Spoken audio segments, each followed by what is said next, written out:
Hello everyone. Next topic ആണ് nature and characteristics of learning disability children. The elderly children constitute a heterogeneous group. Some children have reading problems, some other have writing problems, etc. അതായത് നമുക്കറിയാം ഓരോ കുട്ടികളും യുണീക്കാണ്.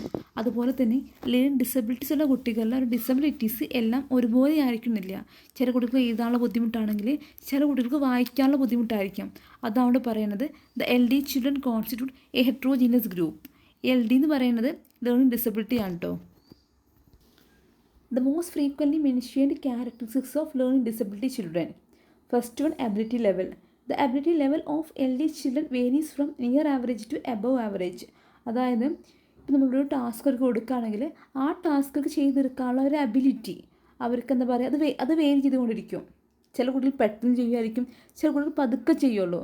അതാണ് പറയണത് അവർ ഒരു ability level എന്ന് പറയുന്നത് വേരി ചെയ്തുകൊണ്ടിരിക്കും near average to above average. Next one, activity level. The elderly children may be either hyperactive or hypoactive. അപ്പോൾ ആ കുട്ടികൾ ഒന്നില്ലെങ്കിൽ ഹൈപ്പർ ആക്റ്റീവ് ആയിരിക്കും അല്ലെങ്കിൽ ഹൈപ്പോ ആക്റ്റീവ് ആയിരിക്കും എന്ന് പറയണത്. Third one, attention problem. They are unable to concentrate on any task for a long time.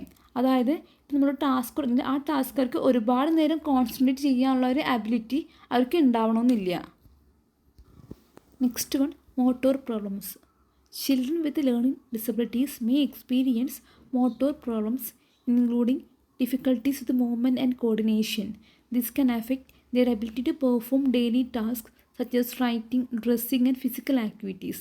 അതായത് ഈ പറയുകയാണെങ്കിൽ ചില കുട്ടികൾക്ക് നടക്കാനൊക്കെ ബുദ്ധിമുട്ടായിരിക്കും, അല്ലെങ്കിൽ പറയുന്നത് കോർഡിനേഷൻ ആബിലിറ്റി അവർക്ക് ഉണ്ടാവില്ല എന്ന് പറയുന്നത്. ഇപ്പോൾ നമ്മളൊരു ബോൾ എറിയുകയാണെങ്കിൽ ആ ബോൾ എറിയണമെങ്കിൽ നമ്മുടെ കൈയും കണ്ടൊരു കോർഡിനേഷൻ വേണം. അപ്പോൾ ആ ഒരു അബിലിറ്റി ഇല്ലാത്ത കുട്ടികൾക്ക് അവർ ഡെയിലി ടാസ്ക് ആയിട്ടുള്ള എഴുതാനോ അതല്ലെങ്കിൽ അവർക്ക് ഡ്രസ്സ് ചെയ്യാൻ പോലും അവർക്ക് ബുദ്ധിമുട്ടായിരിക്കും എന്ന് പറയണത്. Next one, visual perception problems. The elder children are unable to distinguish between visual stimuli when only part of a word or object is seen. They are also unable to remember or revisualise. അതായത് ഇപ്പോൾ നമ്മൾ അവർക്കൊരു picture കാണിച്ചു കൊടുക്കുകയാണെങ്കിൽ ആ പിക്ചറിൽ അവിടെ എന്തെങ്കിലും കണ്ടിട്ടുണ്ടാവും, എന്തെങ്കിലും ഒബ്ജക്റ്റോ അങ്ങനെ എന്തെങ്കിലും വേർഡ്സോ അങ്ങനെ എന്തെങ്കിലും കണ്ടിട്ടുണ്ടാവും. പക്ഷേ അത് അവരോട് പറയുകയാണ് അത് ഒന്നും കൂടി റിമെമ്പർ ചെയ്യാനോ അതല്ലെങ്കിൽ റീവിഷ്വലൈസ് ചെയ്യാനോ പറയുകയാണെങ്കിൽ അവർക്ക് അതിനുള്ള അബിലിറ്റികൾക്ക് ഉണ്ടാവണമെന്നില്ല. Next one, auditory perception problems.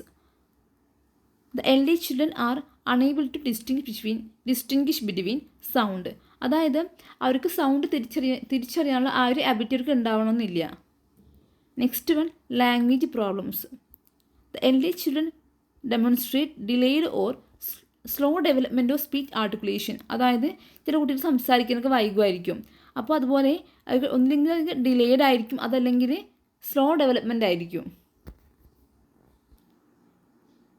Next one, social emotional behaviour problems. അതായത് elder children are impulsive in nature. They fail to think about consequence of their behaviour. At times they exhibit expressive behaviour.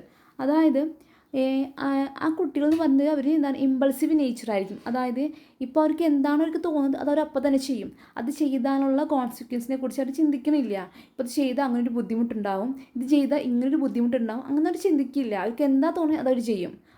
അതാണ് പറയണത് social emotional behaviour പ്രോബ്ലംസിൽ പറയണത്. നെക്സ്റ്റാണ് orientation